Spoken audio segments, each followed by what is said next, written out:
Welcome to my YouTube channel. आज मैं आपको क्लास 12 के लिए सबक नंबर 24 के सभी एमसीक्यूज़ की 100% तैयारी करवाऊंगी। बाकी के सभी चैप्टर्स के एमसीक्यूज़ आपको चैनल की प्लेलिस्ट में मिल जाएंगे, आप वहां से जाकर देख सकते हो। तो पढ़ना स्टार्ट करते हैं। सबक नंबर 24 एक नज़्म है। नज़्म के शायर हैं अल्लामा इकबाल। नज़्म का नाम है रूह अर्ज़ी आदम का इस्तकबाल करती है।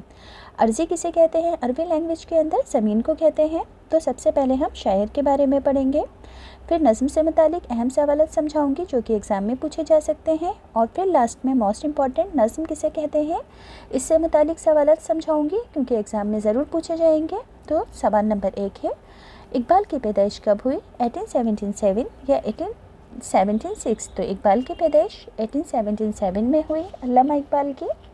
अगला सवाल है, इकबाल का इंतकाल कब हुआ? 1936 या 1938? तो इकबाल का इंतकाल 1938 में हुआ।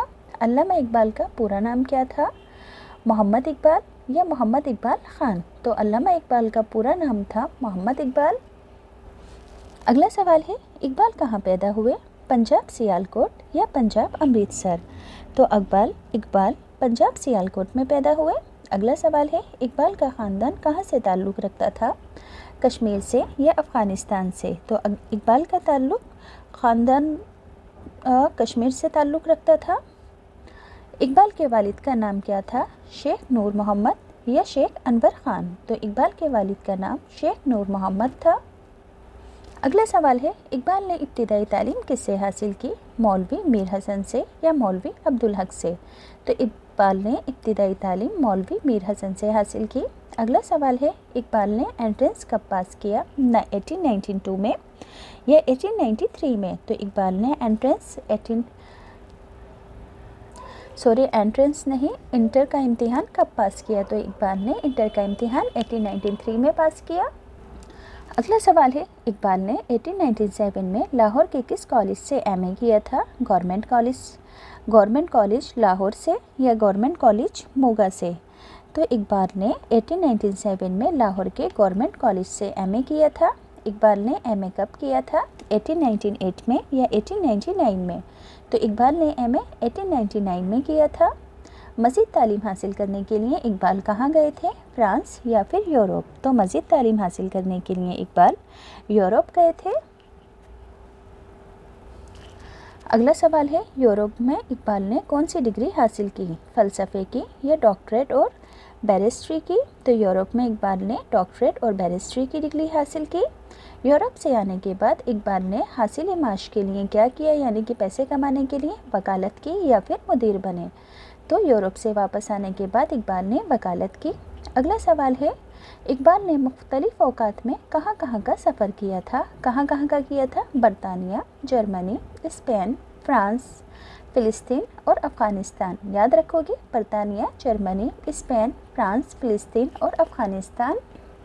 अगला सवाल है, इकबाल किन किन सरगर्मियों में हिस्सा लेते थे? समाजी और सियासी और तालीमी? तो इकबाल समाजी और सियासी सरगर्मियों में भी हिस्सा लेते थे। अगला सवाल है, इकबाल को किस वजह से शोहरत हासिल हुई थी? शायरी की वजह से या वकालत की वजह से? तो इकबाल को शायरी की वजह से शोहरत हासिल हुई थी। अगला सवाल है, इकबाल का इंतकाल कहाँ हुआ? लाहौर में या फिर सियालकोट में? तो इकबाल का इंतकाल लाहौर में हुआ। अगला सवाल है, इकबाल उर्दू के सबसे बड़े देश शायर थे? क्लासिकी शायर या फ़लसफ़ी शायर? तो इकबाल उर्दू के सबसे बड़े फ़लसफ़ी शायर थे। अगला सवाल है, इकबाल का किस फ़िक्र का मुताल्ला सबसे ज़्यादा वसी था? मशरिकी और मगरिबी उलूम का या जुनूबी और शुमाली उलूम का? तो इकबाल का मशरिकी और मगरिबी उलूम का मुताल्ला सबसे ज़्यादा वसी था, सबसे ज़्यादा बड़ा था। अगला सवाल है, इकबाल ने डेढ़ सदी के ज़हनी, माशराती और अखलाकी मसाइल का जायज़ा इंतहाई बालिग नज़री से किया था? 20वीं या फिर 16वीं? तो इकबाल ने 20वीं सदी के ज़हनी और माशराती अखलाक के मसाइल का जायज़ा इंतहाई बालिग नज़री से किया था। अगला सवाल है, इकबाल ने किस ज़बान में नज़में लिखी थी? फ़ारसी, अंग्रेज़ी और उर्दू ज़बान में इकबाल ने नज़में लिखी थी। किसमें? फ़ारसी, अंग्रेज़ी और उर्दू ज़बान में। अगला सवाल है, इकबाल की उर्दू शायरी के मजमूओं के नाम बताने हैं। तो उर्दू शायरी के मजमूए हैं कौन कौन से इकबाल के? बांगे दरा, बाले जिब्रील, ज़रबे कलीम और अरमग़ाने हिजाज़। بانگ کی طرح، بال جبریل، ضرب کلیم اور ارمغان حجاز۔ اگلا سوال ہے اقبال کی نظم روح ارضی آدم کا استقبال کرتی ہے کس شاعری مجموعے سے ماخوذ ہے؟ بال جبریل سے یا ارمغان حجاز سے؟ تو بال جبریل سے ماخوذ ہے، روح ارضی آدم کا استقبال کرتی ہے۔ اس شاعری مجموع اس پورے شاعری کلیکشن سے اس نظم کو آپ کی ٹیکسٹ بک کے اندر دیا گیا ہے۔ اگلا سوال ہے مارکا کس سے کیا مراد ہے؟ نشان یا پھر جنگ؟ تو مارکا کا مطلب ہے جنگ۔ رجا سے کیا مراد ہے؟ امید یا پھر بادشاہ؟ رجا کا مطلب ہے امید۔ زو سے کیا مراد ہے؟ روشنی یا پھر تاریکی؟ تو زو کا مطلب ہے روشنی۔ اگلا سوال ہے پیہم سے کیا مراد ہے؟ مسلسل یا پھر ادھورا؟ تو پیہم کا مطلب ہوتا ہے مسلسل۔ اگلا سوال ہے کم آزار سے کیا مراد ہے؟ تکلیف نہ دینے والا یا پھر کم حیثیت؟ کم آزار سے مطلب ہے تکلیف نہ دینے والا۔ اگلا سوال ہے نالندہ سے کیا مراد ہے؟ رونے والا یا پھر غمگین؟ تو نالندہ کا مطلب ہوتا ہے رونے والا۔ اگلا سوال ہے اود سے کیا مراد ہے؟ ایک ساز جو سارنگی کی طرح ہوتا ہے، ایک ساز جو شہنائی کی طرح ہوتا ہے۔ تو اود ایک ایسا ساز ہے جو دکھنے میں سارنگی کی طرح ہوتا ہے۔ اگلا سوال ہے بیم سے کیا مراد ہے؟ خوف یا دریا کا کنارہ؟ تو بیم کا مطلب ہے خوف۔ تاثر سے کیا مراد ہے؟ تاثر کا مطلب ہوتا ہے اختیار۔ اگلا سوال ہے راکب سے کیا مراد ہے؟ سواری یا پھر چھولا؟ تو راکب کا مطلب ہوتا ہے سواری۔ اگلا سوال ہے اقبال کہتے ہیں کہ دیش کے زمین پر پہنچنے پر روح ارضی کہتی ہے کہ اے انسان آنکھ کھول، تیرے سامنے زمین ہے، آسمان ہے، فضا ہے، ان پر نظر ڈال، یہ نظارہ قابل دید ہے۔ تو یہاں پر زمین کس سے کہتی ہے یہ بات؟ آدم سے کہتی ہے، یعنی کہ انسان سے۔ اگلا سوال ہے اقبال نظم میں کہتے ہیں کہ قابل دید نظارہ دیکھتے ہی دیش کا خیال آئے گا، خدا کا یا پھر دنیا کا؟ تو قابل دید نظارہ دیکھتے ہی خدا کا تصور ہوگا ذہن میں۔ اگلا سوال ہے اقبال کہتے ہیں کہ اے انسان تو دیش سے جدا ہو کر یہاں آیا ہے، دنیا سے یا پھر خدا سے؟ تو خدا سے جدا ہو کر انسان دنیا میں آیا ہے۔ اقبال نے کس سے کہا ہے کہ یہ زندگی تیرے لیے جدائی کا زمانہ ہے، تجھے صبر سے کام لینا ہوگا؟ انسان سے یا پھر دنیا سے؟ تو یہ بات اقبال نے نظم میں انسان سے کہی ہے۔ اگلا سوال ہے روح ارضی سے کیا مراد ہے؟ زمین کی روح یا آدم کی روح؟ روح ارضی کا مطلب ہے زمین کی روح۔ نظم میں جب آدم زمین پر پہنچتے ہیں تو کون ان کا خیر مقدم کرتا ہے؟ روح ارضی یا پھر روح زمانہ؟ تو روح ارضی آدم کا استقبال کرتی ہے۔ اگلا سوال ہے آدم کے زمین پر پہنچنے پر زمین اسے کیا بتاتی ہے؟ کیا بتاتی ہے کہ اس کے لیے جدوجہد کے کیسے کیسے مراحل آنے والے ہیں، یہ بات آدم کو زمین بتاتی ہے۔ سمجھ میں آیا کہ آدم کے زمین پر پہنچنے پر زمین اسے کیا بتاتی ہے؟ تو زمین آدم سے کہتی ہے کہ تیرے لیے جدوجہد کے کیسے کیسے مرحلے آنے والے ہیں اس دنیا کے اندر اگر تو آ گیا ہے تو۔ اگلا سوال ہے زمین انسان سے کس چیز کی تعمیر کرنے کو کہتی ہے؟ اپنی خود کی تعمیر کرنے کو کہتی ہے یا زمین کی تعمیر کرنے کو کہتی ہے؟ تو زمین انسان سے اپنی خود کی تعمیر کرنے کو کہتی ہے۔ اگلا سوال روح ارضی انسان سے کہتی ہے جب تو اپنی خود کی تعمیر کرے گا دیش تیرے اشاروں پر چلے گا، انسان یا پھر وقت؟ تو آنسر ہوگا وقت، کہ روح ارضی انسان سے کہتی ہے جب تو اپنی خود کی تعمیر کر لے گا تو وقت تیرے اشاروں پر چلے گا۔ اگلا سوال ہے روح ارضی انسان سے کہہ رہی ہے کہ اے انسان اس دنیا کو روشن کرنے والے سورج کی چمک دمک تیری ایک چنگاری میں ہے، خدا نے تجھے جو ہنر عطا کیا ہے اس سے تو ایک نئی دیش آباد کر سکتا ہے، دنیا یا پھر جنت؟ تو آنسر ہوگا جنت، کہ اللہ نے تجھے ایک ایسا ہنر دیا ہے، تجھے اشرف المخلوق بنایا ہے تو خود اپنے لیے دنیا میں رہ کر جنت تیار کر سکتا ہے، مگر اس کے لیے تجھے محنت کرنی پڑے گی۔ اگلا سوال ہے روح ارضی انسان سے کس چیز کو جنت بنانے کو کہہ رہی ہے؟ دنیا کو یا پھر گھر کو؟ تو دنیا کو جنت بنانے کو کہہ رہی ہے روح ارضی انسان سے۔ اگلا سوال ہے روح ارضی انسان سے کیا کرنے کو کہہ رہی ہے جس سے انسان اپنی خود کی تعمیر کر سکے؟ کوشش یا پھر پڑھائی؟ تو کوشش کرنے کو کہہ رہی ہے روح ارضی انسان سے تاکہ وہ اپنی خود کی تعمیر کر سکے۔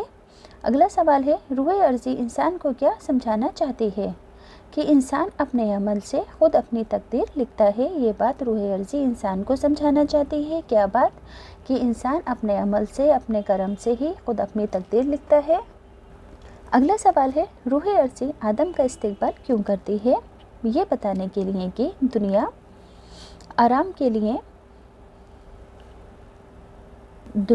आदम के लिए अजनबी नहीं है, इस वजह से रूह अर्ज़ी आदम का इस्तेक़बाल करती है। अगला सवाल है, नज़्म से मुतालिक अहम सवालात हैं कि नज़्म कौन सी ज़बान का लफ्ज़ है, अरबी का या ईरानी का? तो नज़्म अरबी ज़बान का लफ्ज़ है। अगला सवाल है, लुग़त में नज़्म के क्या मायने हैं, तारीफ़ करने के या लड़ी में मोती पिरोने के? तो लुग़त में, डिक्शनरी में नज़्म के मायने हैं लड़ी में मोती पिरोना। अगला सवाल है, नज़्म के दूसरे मायने क्या हैं? तो नज़्म के दूसरे मायने हैं लग़वी तौर पर इंतज़ाम, तरतीब या फिर आराइश के। याद रहेगा, लग़वी तौर पर दूसरे मायने हैं इसके इंतज़ाम, तरतीब या फिर आराइश के। अगला सवाल है, अदबी इस्तिलाह में नज़्म का लफ्ज़ कितने मायनों में इस्तेमाल होता है? तो अदबी इस्तिलाह में नज़्म लफ्ज़ 2 मायनों में इस्तेमाल होता है। अगला सवाल, अदबी इस्तिलाह में नज़्म के कौन से 2 मायने हैं? तो याद रखेंगे सबसे पहले कि नसर की ज़िद होता है नज़्म, यानी कि ये दोनों आपस में अपोजिट हैं। बुक का जो पार्ट नज़्म नहीं है वही नसर कहलाता है, और जो नसर नहीं है वो नज़्म कहलाता है। पहली बात तो ये हो गई कि ये नसर की ज़िद है नज़्म। दूसरी बात ये कि मफ़हूम, इसका मफ़हूम मखसूस और महदूद होता है। अगला सवाल है, नज़्म शायरी की कौन सी सिन्फ़ को कहते हैं, यानी कि नज़्म शायरी के कौन से प्रकार को कहते हैं?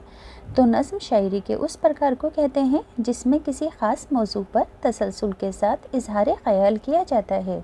याद रहेगा कि नज़्म शायरी के उस प्रकार को कहते हैं जिसमें ख़ास मौजू पर तसलसल के साथ इज़हार ख़याल किया जाता है। अगला सवाल है, आम तौर पर किसी एक मौजू से मुताल्लिक़ होती है नज़्म। ख़ास सूरतों में किसी नज़्म में एक से ज़्यादा डेश भी हो सकते हैं, तो एक से ज़्यादा मौज़ूआत भी हो सकते हैं। अगला सवाल है, नज़्म के लिए डेश का होना ज़रूरी है? तो नज़्म के लिए मरकज़ी ख़याल का होना ज़रूरी होता है। अगला सवाल है, पूरी नज़्म का ताना बाना किसके इर्द गिर्द घूमता है? तो पूरी नज़्म का ताना बाना मरकज़ी ख़याल के इर्द गिर्द घूमता है। अगला सवाल है, तवील नज़्मों में इर्तिका वाज़ा होता है, जबकि मुख्तसर नज़्मों में ये अक्सर व बेशतर एक डेश की शक्ल में उभरता है। तो तवील नज़्मों में इर्तिका वाज़ा होता है और मुख्तसर नज़्मों में इर्तिका तासुर की सूरत में उभरता है। अगला सवाल है, नज़्म की खसूसियात की बिना पर कहा जाता है कि उर्दू में गज़ल के अलावा शायरी की जितने भी इसनाफ हैं, प्रकार हैं, वो सब डेश हैं, तो वो सब नज़्म कहलाते हैं। समझ में आया कि गज़ल को छोड़कर शायरी की जितनी भी कैटेगरीज़ होती हैं वो नज़्म की कैटेगरी में आती हैं। अगला सवाल है, सिन्फ़ सुकून के लिहाज से नज़्म की इस्तिलाह एक जदीद तस्वीर है, इसलिए अक्सर नज़्म के लिए डेश लफ्ज़ का इस्तेमाल किया जाता है, नज़्म जदीद। समझ में आया कि शायरी के लिहाज से नज़्म की जो हैयत है वो उसकी एक जदीद तस्वीर है, इसी वजह से नज़्म को की इस्तिलाह नज़्म जदीद से ली जाती है। हैयत के एतबार से नज़्म की कितनी किस्में हैं? तो 3 किस्में हैं। हैयत के एतबार से नज़्म की 2 किस्में हैं। अगला सवाल है, ऐसी नज़्म जिसमें बहर के इस्तेमाल और काफ़ियों की तरकीब में मुकर्ररा उसूलों की पाबंदी की जाती है, तो ऐसी नज़्मों को क्या कहते हैं? तो ऐसी नज़्मों को पाबंद नज़्में कहते हैं। ऐसी नज़्म जिसके तमाम मिसरे वज़न के लिहाज से बराबर के होते हैं और काफ़िया नहीं होता है, तो ऐसी नज़्म को क्या कहते हैं? ऐसी नज़्म को मुअर्रा नज़्म कहते हैं। स्पेलिंग यहाँ पर ढंग से आपको दिख जाएगी। अगला सवाल है, ऐसी नज़्म जिसमें ना तो काफ़िये की पाबंदी की गई हो और न बहर के इस्तेमाल में मुरवज्जा उसूलों का ध्यान रखा जाता है, उस नज़्म को क्या कहते हैं? तो ऐसी नज़्म को आज़ाद नज़्म कहते हैं।